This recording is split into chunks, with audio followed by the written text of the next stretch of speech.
Hello everyone, welcome to the Buzz the Prey Manga. Today we continue the latest Global Freeze chapter, rewritten and edited by me in English for a smooth reading experience. All visuals and story flow are personally edited to give you the best manga style storytelling. Support the original creator by checking the official manga. So let's dive right into the today's chapter. Chapter 2530 Changes in Heaven and Earth 1. Zhang Yi's words were quite blunt, directly waking up many people and making them abandon their dreams of being protected by others. To survive, one must give up everything. Benjamin replied earnestly, "Understood. What we need is for you to uphold the dignity and honor of humanity when necessary, and that's enough. There's one more thing." Zhang Yi looked at the various countries on the screen. "Stop your private dealings with other races. You can choose to coexist, but don't secretly use others as bargaining chips. Otherwise, you'll find that the people sitting across from you at the negotiating table aren't other races, but your own shadows." Yamamoto Ishin's expression darkened further, and he didn't respond. Indra smiled as before. Mutual dependence and mutual restraint. Well said. Their expressions became somewhat unnatural, but Morgan remained calm. Zhang Yi couldn't help but admire his composure. Actually, it's not just them. The kingdom of Huaxiu also has a close relationship with the Dragon Clan. However, he knew that the so-called ancient civilizations were not a single entity. They might also be adversaries to each other. It was just that, due to the will of the Creator, the seventh generation was cleared out, and, for some reason, a conflict arose with the sixth generation. Zhang Yi was quite confident about the negotiations he would need to take with the many ancient civilizations and races that lay ahead. He guessed that the races that attacked humans were generally not as powerful as the dragons. Otherwise, the extinction of all mankind would only be a matter of minutes. To this day, the dragons have shown no interest whatsoever in human territory or resources. That transcendent group possesses so much, who would care about the paltry sums of 6 generations of backward people. Therefore, it goes without saying what kind of ancient civilization would covet human territory and resources. Zhang Yi frowned slightly, a hint of doubt in his mind. Did ancient civilizations launch attacks on humanity simply to clear the field? However, he certainly has no way of knowing that right now. Only when everyone sits down at the negotiating table can they have the opportunity to communicate with each other. Bishop Arnold made the sign of the cross and said devoutly, "May God be with us, and may mankind be with itself." The meeting then quickly moved into the procedural phase. As for the so-called negotiation teams, there's no need for a vote. The elite are concentrated only among the major superpowers and second-tier powers. Therefore, the final negotiators were none other than familiar faces to Zhang Yi. For example, Arnold Olivier of the Papacy, King Arthur and Merlin of Britannia, Indra of Bharata. Those small countries under the table don't even qualify for nomination. They wouldn't be so foolish as to think that, given their inferior strength, they could persuade the alien race with their silver tongue.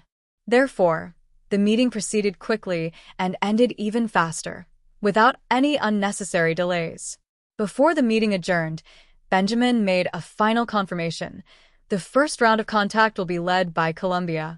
I will also communicate with everyone in the intercom as soon as possible regarding when and where the negotiations will take place.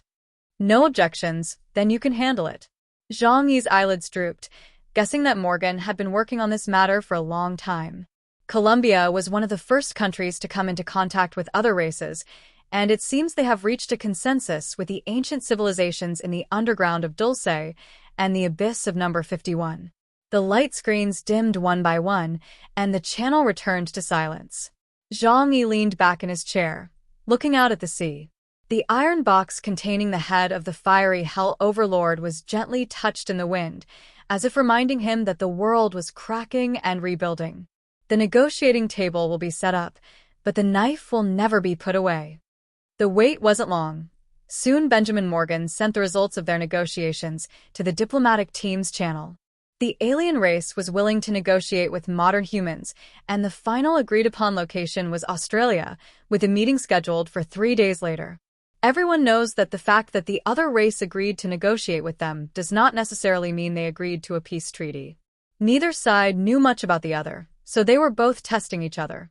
If, when the time comes, the alien races discover that modern humans are indeed easy targets, they will certainly devour them without hesitation. Vice versa. The 6 generations may appear weak and frail, but they have already wiped out several ancient races. Among them, the Huashu Kingdom should be the leader. The Nash Kingdom, the Wulwan Empire, the Zhurong clan, and even the Tsongyuan clan should be considered as having been wiped out by Zhang Yi. Therefore, this negotiation is just a show of force, to see who has the stronger fist and who can take the initiative in the future distribution of Earth's territory. Zhang Yi opened the joint channel and replied with 2 words, "Received." After thinking for a moment, he added, "I need the specific coordinates on site." Benjamin quickly sent back more detailed latitude and longitude lines, contour lines, and wind swathes. Upon receiving the message, Zhang Yi immediately stood up, without engaging in idle chatter with the others in the group. "Let's go there. There's bound to be a conflict there, so let's scout it out beforehand." Zhang Yi looked up and spoke to Yang Xinxin and the others beside him. "Now." Yang Xinxin spread the documents on the table like a glossy film, tapping them lightly with her fingertips. "That's right. The sooner the better. Let's get the terrain clear first. Walk." Zhang Yi brought Yang Xinxin, Liang Yu, and others with him, but Zhou Kuer and Lu Karen were busy with work, so they didn't bring them along. The dimensional portal unfolded before Zhang Yi at his command, allowing him to traverse a distance of 5 kilometers. What used to be a few minutes' journey to the Australian continent now takes about half an hour. In Australia, the land is painted green with grass, the sky is low, and the wind blows as if it's coming out of a furnace chimney. The outline of the mainland is much fuller than on the old map, with new peninsulas and reef chains extending into the sea from its edges, while the interior looks like it has been smashed by a giant's fist, creating radial rifts. In the distance, the plateau rises 3,000 meters high, and in the valleys lie unfamiliar lakes, their surfaces emitting a pale blue glow, like some kind of ancient algae breathing. Because it is located in the ocean and at a low latitude, it is not particularly affected by the apocalyptic winter. Although the temperature here is cold, the vegetation still grows vigorously, making it a natural pasture. As the world unfolds completely, the end of winter seems to be quietly passing by on the entire planet Earth. Because the area shrouded in the cold winter is now less than 1/10 of its original size.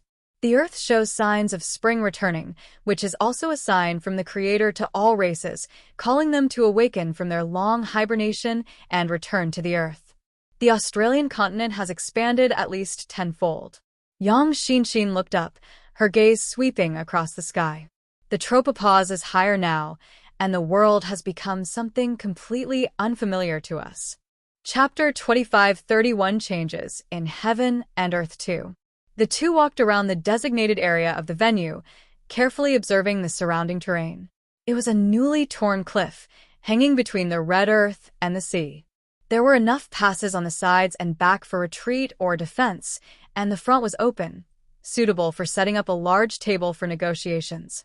The reason for being close to the sea is that marine species will also participate in this conference. Zhang Yi thought that, as a 6th-generation descendant, the representative of the mermaid kingdom would also arrive. However, compared to land dwellers, merfolk face less pressure because competition in the ocean is not particularly fierce, and the ocean is much more vast than the land. "Are you planning to bury something around here?" Yang Xinxin asked. "You mean the death of love?" Zhang Yi glanced at her and smiled. "I did have that plan at first, but there's no need." Yang Xinxin added the second half of the sentence for Zhang Yi. Ambushing, setting traps, and plotting against people are Zhang Yi's favorite things to do. However, this is clearly not in line with the current situation. She raised her hand and pulled out a transparent net. Ancient civilizations must have had many technologically advanced beings, and some with powerful superhuman abilities. Doing something like this is too dangerous. When the strength is not equal, doing this will only give the other side a reason to overturn the table. Even if some ancient races were initially unwilling to wage war against us, they would change their stance after being provoked. Zhang Yi smiled and said, "That's what I think too. Then let's try a different approach. We should at least buy ourselves some insurance. So, it's up to you now." Rule-based abilities are proactive and extremely difficult to detect. Yang Xinxin's meme arrows can control everything, both material and immaterial. I see. Yang Xinxin lowered her head and slowly raised her slender, white fingers. Almost invisible needles fall from fingertips, silently embedding themselves into the cracks in the rocks and the soil. I have set up rules here to provide us with convenient conditions for fighting and retreating when necessary. But I still hope that a large-scale conflict will not occur. Zhang Yi narrowed his eyes. Then this needs to be carefully planned. After scouting the location, the two silently returned. They have more things to arrange, and time is quite tight. Back in Tianhai City, the night wind was blowing in from the sea, carrying the salty taste of salt and a faint, lingering smell of gunpowder. It smelled like a great battle was about to break out, making people tense and uneasy. Zhang Yi returned to the villa and, as soon as he entered the underground training chamber, he saw a gentle yet powerful light at the end of the corridor. Ling leaned against the floor-to-ceiling window, her black hair cascading over her shoulders, her eyes holding a halo of silver, sacred light. "You're back." She glanced at Zhang Yi and took the initiative to greet him. This surprised Zhang Yi. Ling was showing more and more of her humanity. The absorption of the ether fragments transformed her from a robot that could only passively respond into someone who was becoming more and more like Ling's true form. This reminded Zhang Yi of the concept of the ship of Theseus. If one day Ling obtains enough spiritual essence from elsewhere and also possesses the memories of her original self. So, is she the original body? You've become stronger.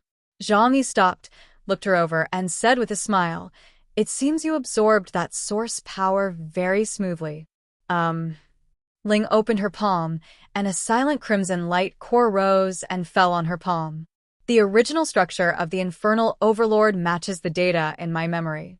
I used the etheric stitching technique from my Omega memories to turn it back from a molten state to a stable state. In human numerical terms, you can understand it as an ability index of 55,000 points. These numbers sound so heartwarming. Zhang Yi's eyes lit up. It hadn't been in vain that he had given Ling a portion of the flame prison overlord's essence to absorb. He already had enough primordial power within him. He hadn't even fully absorbed what he'd obtained on the moon. The excessive number of ether fragments almost overwhelmed his mental strength. Ling once said that he increased his power index too quickly, which also meant that he absorbed too many ether fragments. There are only two possible outcomes. Either become like Ling, completely etherified, lose human emotions, and choose to return to the ether sea, or become a druk, consumed by insane desires, and become a monster that wants to devour everything. Therefore, considering various factors, Zhang Yi gave Ling a portion of the primordial power of the fiery hell overlord. This is the best decision to quickly enhance our own strength in the current situation. As this being, who was once at the Omega level and at the most transcendent level in the universe, gradually regained his former power, Zhang Yi's sense of security also gradually increased. With a flick of her finger, Ling caused the sea breeze outside the window to suddenly stop 10 meters away, as if it had been gently lifted up by an invisible hand. The next moment, the wind returned to its original state, flowing through the city, the ocean, and the distant iron box. Ling said softly, "I rewrote the power in the vicinity into order, making it temporarily operate according to another set of orders. My memories are complete, including memories of the battle and the use of power. Therefore, my true combat strength will exceed the range of 55,000 points of superpower index that you are aware of." Zhang Yi couldn't help but sigh inwardly. An old Bentley is still a Bentley. Even with Omega's power diminished, his combat experience and control over his superpowers were not something an ordinary person could easily replicate. Now, he has another super powerful helper by his side. This gave Zhang Yi more confidence for the multi-race negotiation conference a few days later. Even if the negotiations break down, I can still save my own life. Very good. Zhang Yi nodded, his tone relaxing. I know you want to ask me why I ultimately gave you the original power of the fiery Hell Overlord. To be honest, I needed a partner who could take on a knight in a critical moment. Without a trump card during negotiations, you can only be manipulated by others. Ling looked at him, her eyes like water and a mirror. I understand. You are not a god nor a savior. You are just doing what you can and must do. Zhang Yi sighed. Long live understanding. He didn't linger. He turned around and left Tianhai City, activating his spatial teleportation ability to go straight into the thickest cloud layer in the north. He arrived in Shengjing, and this time he went directly to the locked dragon well to meet Heilong Yuanjing. You're asking for answers again. The black dragon's voice was like a stone bell being slowly struck, incredibly lazy, as if he really enjoyed lying in the damp underground cave. The answer remains the same. We will intervene at the bottom line, but we will not clean up every mess for you. I'm not here for amulets. Zhang Yi frankly told us, I've come to report to the Dragon Clan. In 3 days, we will be in Australia to negotiate with the entire human community and many ancient races. If something really happens then, I wonder if the Dragon Clan could lend a hand? There will be another chapter at 7 p.m. In the future, the update time will be adjusted to 7 p.m. to accommodate most readers who cannot stay up late. Here ends today's chapter. I hope you liked it. Kindly do also subscribe to my gaming channel. I have to Fina a way to survive. Thanks.